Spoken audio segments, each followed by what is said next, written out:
Shadows are calling, the curtain is drawn.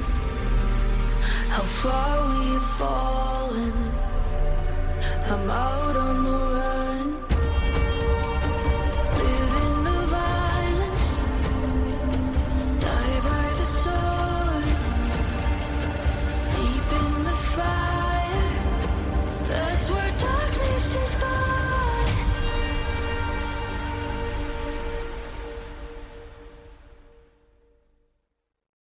Hello, my friends, old and new from around the world.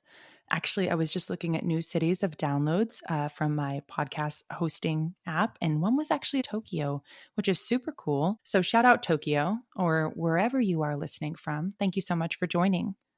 Now, today's case takes us outside of Hawaii for a little while. I've been deeply focused on the domestic violence cases coming out of Hawaiian bases lately, and while those stories remain urgent and heartbreaking, I think a brief shift in focus feels necessary for me, and maybe even for Hawaii too. I think they may want a little break from my nonstop yapping about them. That said, I do have an update on Ruby Tenorio's case at the end of this episode, along with some thoughts on the woman recently found at Schofield Barracks. So be sure to stick around after today's case for those important developments. And also, if you tuned in early, it would have been this morning. So when you're listening to this, it would have been early Monday morning. You might have caught a rough draft that accidentally went live while I was still editing. So whoopsies, heads up. The very end of this may sound familiar. That's why I'm going to do the updates on Ruby and the Schofield woman. So feel free to jump off when you need to. But I have added some new updates I was waiting on, and they're worth hearing. Now, I think about this a lot. Why do so many domestic abusers come from law enforcement and military ranks? What is it about these roles that seems to attract men who misuse power behind closed doors? If this is your first time hearing me, let me be clear. I support law enforcement and military members. My husband serves in law enforcement, and some of my closest friends do too. But support does not mean silence. I believe in accountability, especially within our own ranks. If we want to protect the good, we have to confront the bad. We have to name it, challenge it, and change the systems that allow it to thrive. And lately, I've really been struck by how many of these cases involve men who murdered their wives, yet never saw combat, and many never even deployed. And when I started this podcast over a year and a half ago, my focus was on PTSD and traumatic brain injuries and how neglecting those and trauma could manifest into horrific domestic violence. I really wanted to explore how the military's failure to provide adequate support and its resistance to alternative treatments was putting women at risk for domestic violence and even murder. But over the past year and a half, I've learned something more disturbing. Yes, we have a mental health crisis. Yes, the VA is failing these men and women. We've seen unstable veterans committing horrific crimes lately, mass shootings like the former Marine who just shot up a Mormon church last week in Michigan. He killed 4 innocent people, one identified as a Navy veteran who served in Vietnam himself. Of course, Travis Decker, the former Army Ranger who murdered his 3 little girls horrifically, then died by suicide in Washington state recently. But when it comes to domestic violence, and especially that ending in murder, a lot of these men weren't broken by war. They were actually dangerous long before they put on a uniform. And that's the problem. The military's recruitment pipeline has become a come one, come all system with little to no psychological screening, or screening that's clearly not stringent enough. We're letting unstable, violent men into the ranks, and women are paying the price. And then we have Pete Hegseth giving speeches on how he's going to make sure our military has a return to the 1990s military, which some see those standards as tradition.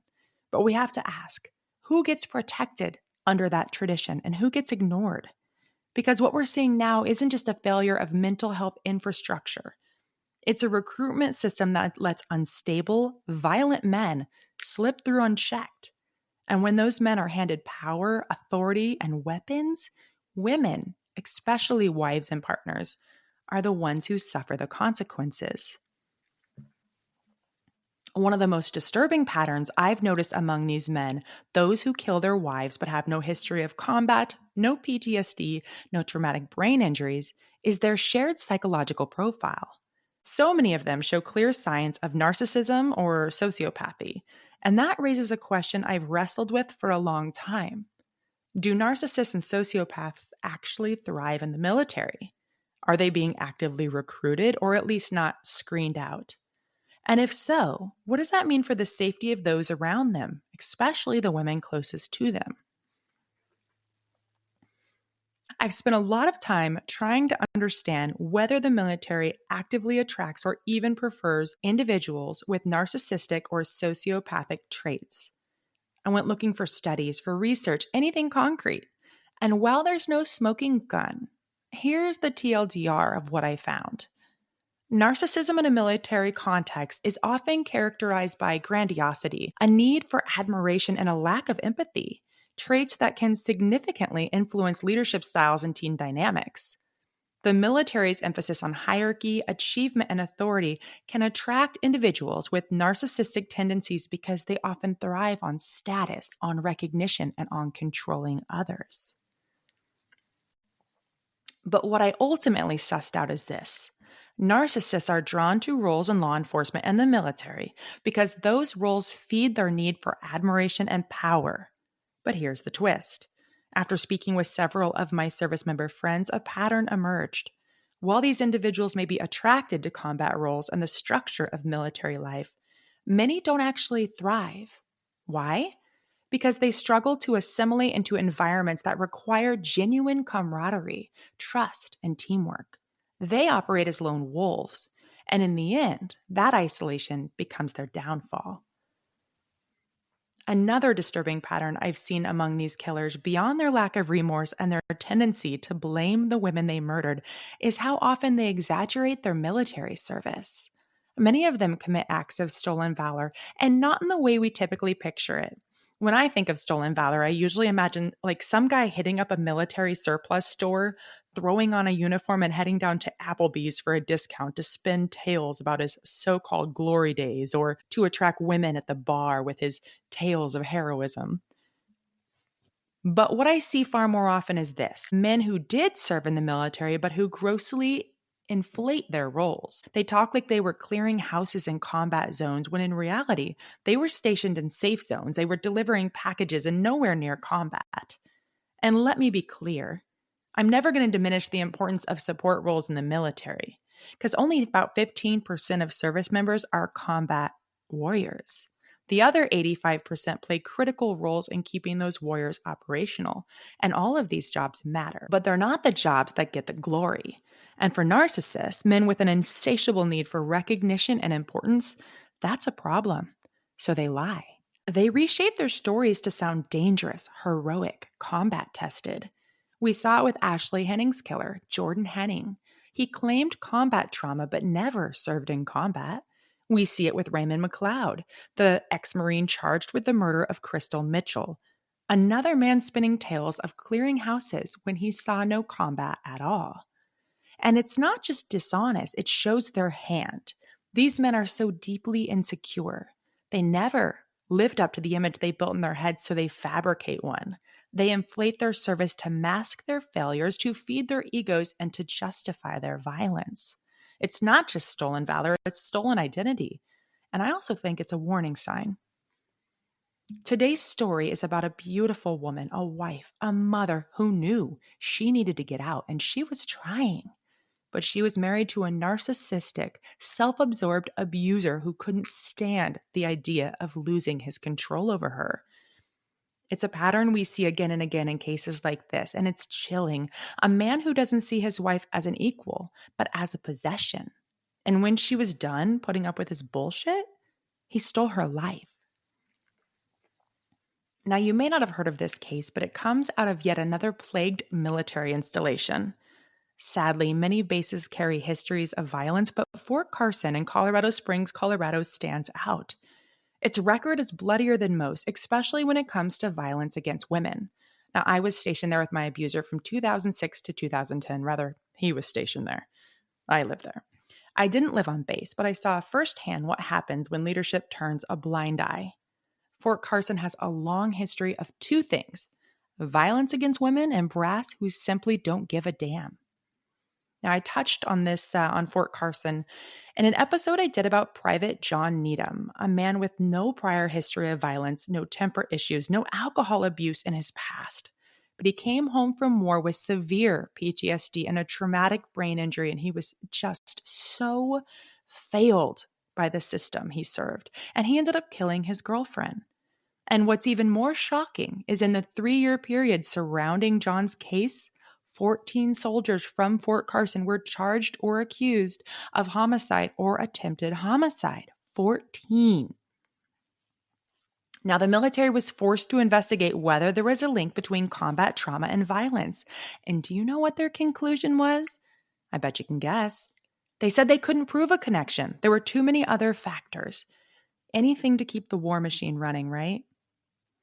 Now, in 2021, in Colorado Springs, that's a stunning city nestled against the Rockies, Dermot and Tashianna Blake were raising 2 daughters. They were just 5 years old and 7 years old at that time. Both Dermot and Tashianna were from Jamaica originally. Dermot was 33 and had been serving in the military for about 4.5 years as a signals equipment maintainer. Tashianna was 30, a strikingly beautiful woman, and more importantly, a devoted mother who had recently launched a promising career in real estate. She was thriving professionally, building a future for herself and for her girls. But behind closed doors, Tashianna was suffering. Dermot was physically and emotionally abusive, and she'd reached her breaking point. She was done. She wanted out. Now, in my research, I came across a personal video of Tashianna, and it stopped me cold. Her parents were visiting from Jamaica, and the whole family was gathered in the kitchen cooking together. It was Thanksgiving. The girls were there dressed to the nines, bouncing around with that kind of joy only little ones have. Dermot was in the background, just dressed sharp, playing the role of the helpful husband. He had on a crisp white button down. He was like opening a bakery dessert and showing it off to the camera. Tashiana's mom and dad were there, and I believe it was her sister there as well. They looked like the picture-perfect family. She and Dermot were a striking couple, just physically beautiful and poised. But watching that video, knowing what would happen shortly thereafter, was haunting. Because that man, the one smiling in the background, he would go on to murder the mother of those 2 beautiful little girls. On February 20th of 2021, inside the home she shared with Dermot, Tashianna finally said the words she'd been holding on to. She couldn't take the abuse anymore. She was done being his punching bag. She wanted a divorce. And this wasn't the first time she'd tried to get one. A divorce had actually been filed back in 2019, but dismissed. That same day of the filing, police were called to the Blake residence for a domestic disturbance. A witness there would tell officers that Dermot had physically assaulted Tashianna. But the charges, of course, were later dismissed. And they almost always are, especially when the abuser wears a uniform. Because when your husband is military, that guilt trip hits harder. You're going to ruin his career, people will say. Don't be the reason he loses everything, which he's the reason who loses everything. Let's put that out there. But that pressure becomes its own form of violence. So yes, Tashianna had filed and then she'd gone back. And it sounds irrational, but it's a cycle that I know intimately. I did the same. I filed, I returned, wash, rinse, repeat. As I've said before, for women who do manage to leave their abusers, it takes on average 7 attempts. And for me, I think it took many more. But even then, when you do leave, the post-separation abuse is so relentless, so soul-crushing that many cave and return. And it defies logic, but only if you've never lived it. Tashianna was trapped in that cycle. She desperately wanted out, and like so many of us, she deserved safety long before the system even noticed she was in danger. So she tells Dermot she's done. She can't take it anymore. She wants out. And Dermot's response? It's not self-reflection. It's not therapy. It's not even a moment of pause to ask himself why he thinks using a woman as a punching bag is acceptable. No. He grabs his weapon and he starts shooting Tashianna in the face. She's begging. She's begging for her daughters not to see this, begging for their safety, begging for her life. And her little girls would later testify that they were playing in their bedroom when the shouting began. Then came the gunshots. Boom, boom, boom, boom, boom, boom. 6 in total. 6 shots before Dermot paused. And then he called the little girls in. He summoned his daughters to witness the end of their mother's life. As they entered the room, he returned to Tashianna and said, "Tell me you're sorry." And she did. She apologized for asking for a divorce, for wanting safety, for daring to say she couldn't take the beatings anymore. She apologized to the man who had brutalized her, who had drained her emotionally and physically, who had turned love into a weapon, a man she had once trusted to protect her and their children. And after forcing her to apologize, he delivered the final blows, 5 more shots. The medical examiner would later confirm at least 11 rounds were fired into Tashianna, those last 5 in front of her baby girls.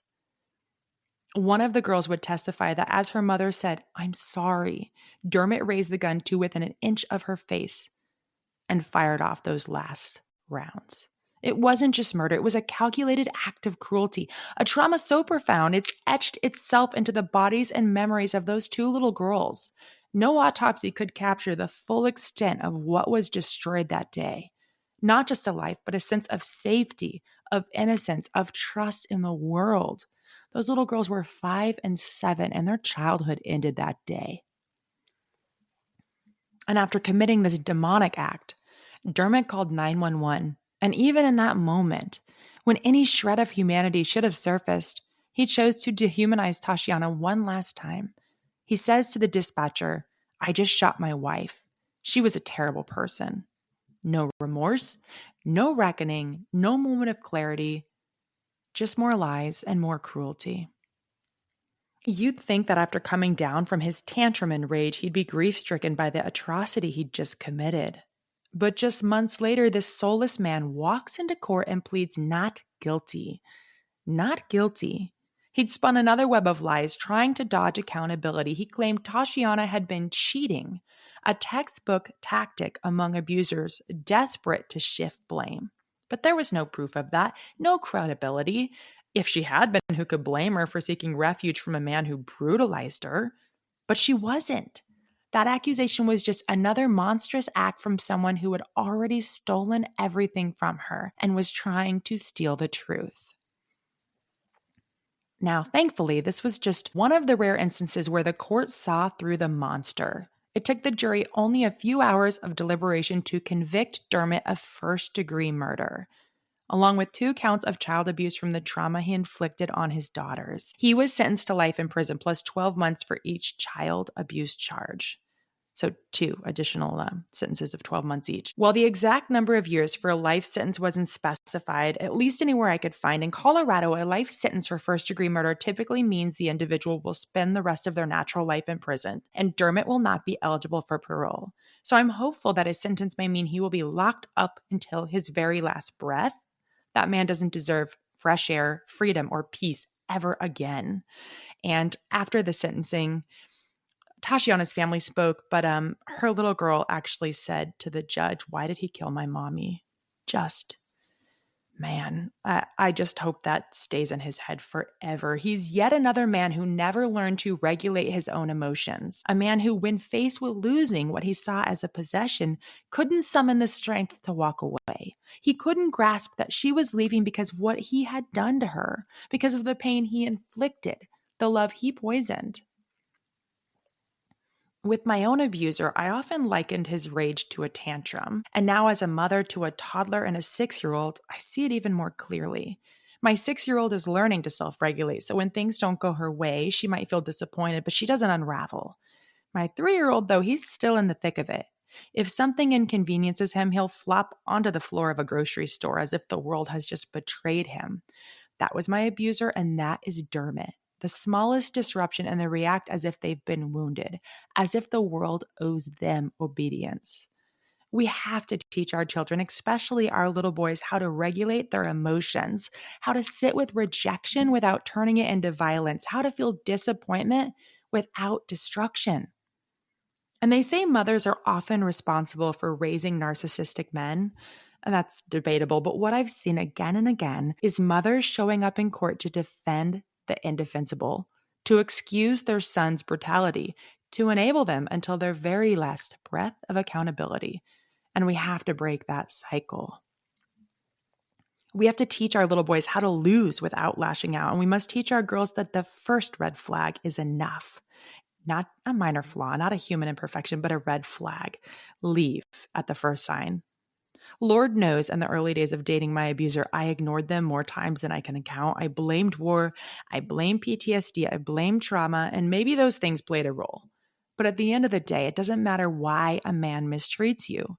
Whether he's jaded or broken or hurting, it's not your burden to carry. We have to teach our daughters it's not your circus, it's not your monkey. If he shows you who he is, believe him and walk away. So rest in peace, Tashianna, and I just hope her little girls are able to remember her for her bravery and her strength and the incredible mother she was. Now, I want to jump back over to Hawaii just for a few minutes to update you all on a few things. Dana Alotaibi's case is finally heading to trial.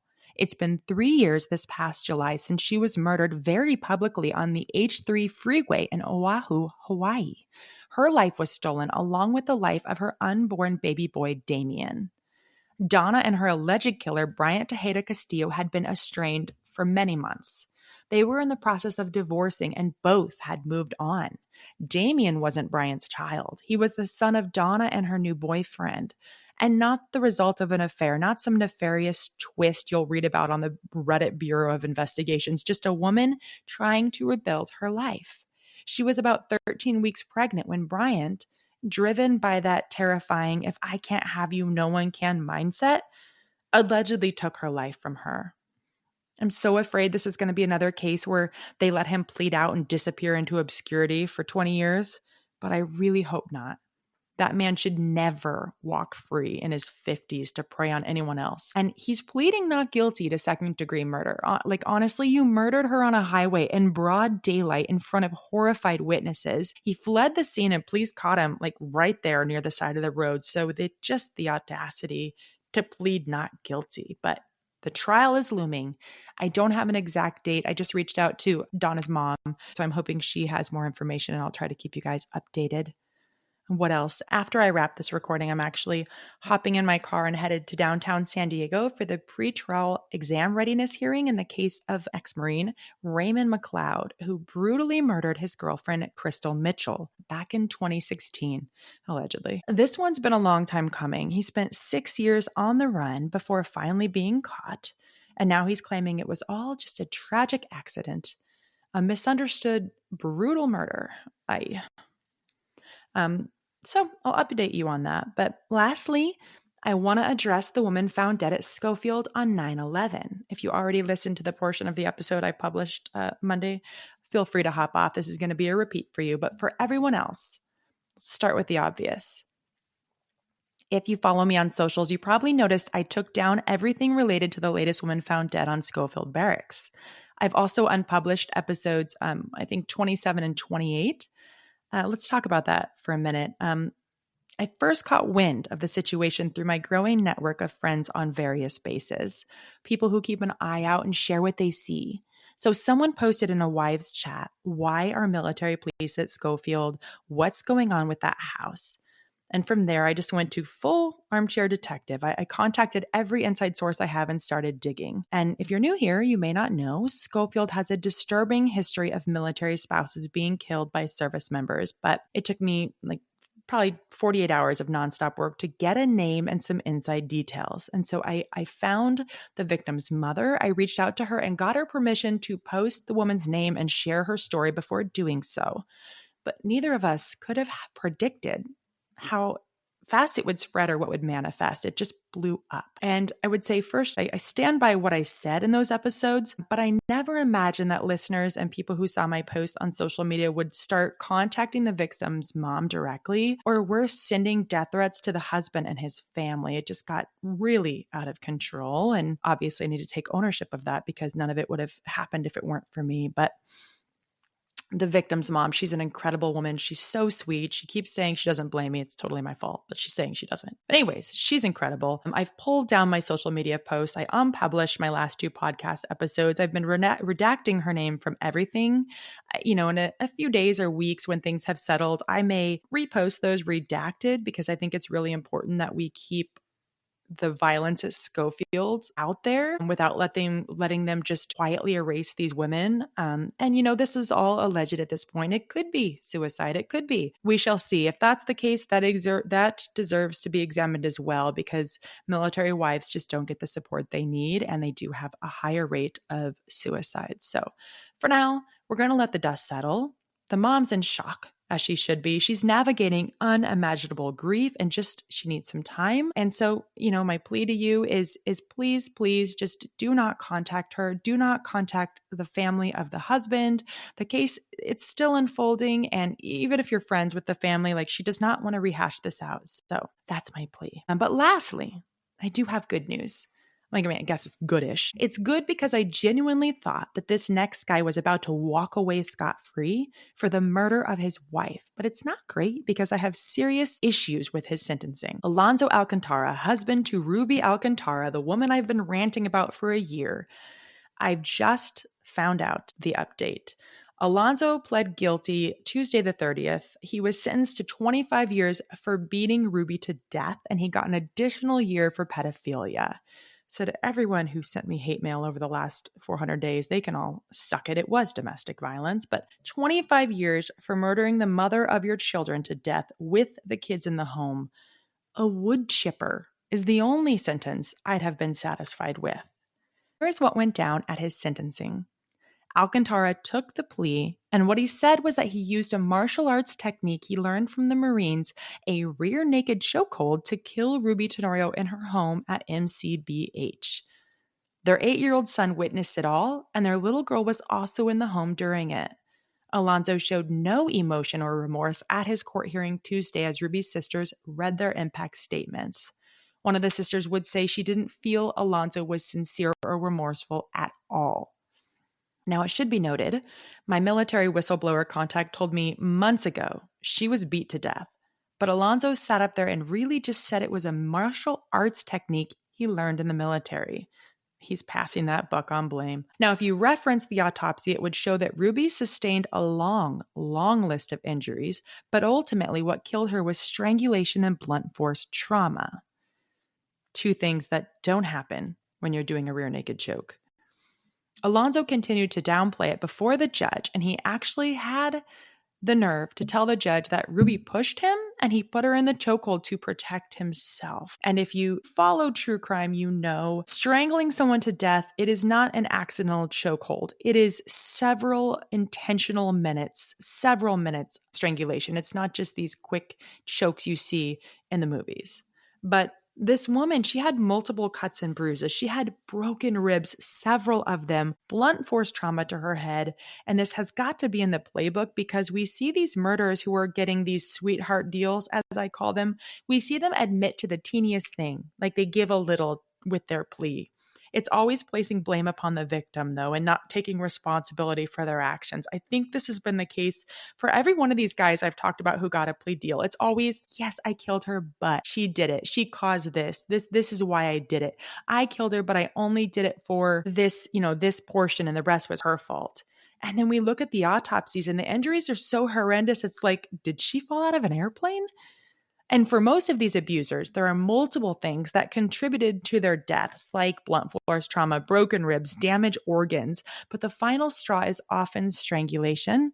And I'll say it again for new listeners, if an abuser ever strangles you or chokes you for even the slightest moment, the likelihood that he will murder you is increased by 750%. I am begging you, if your abuser has grabbed your neck, has strangled or choked you ever, please, please, please get out. He will kill you.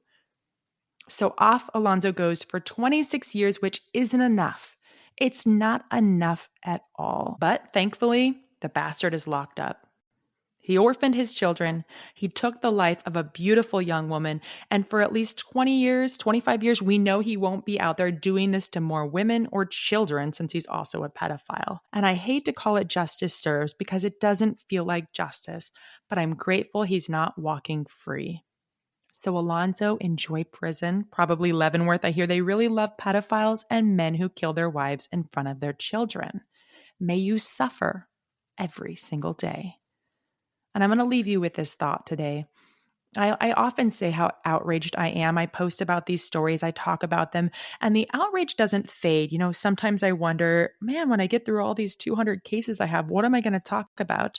Am I going to talk about MST or more about traumatic brain injuries? And I wish that were the case. I wish I would get through these, but there's new ones all of the time. There was another one in January that we haven't talked about. A woman named Samantha killed at 29 Palms here in Southern California. They're just all of the time. And so I just remain outraged. And I came across a quote that really captured what I've been trying to express. Benjamin Franklin said, "Justice will not be served until those who are unaffected are as outraged as those who are." And that's it. That's the heart of it.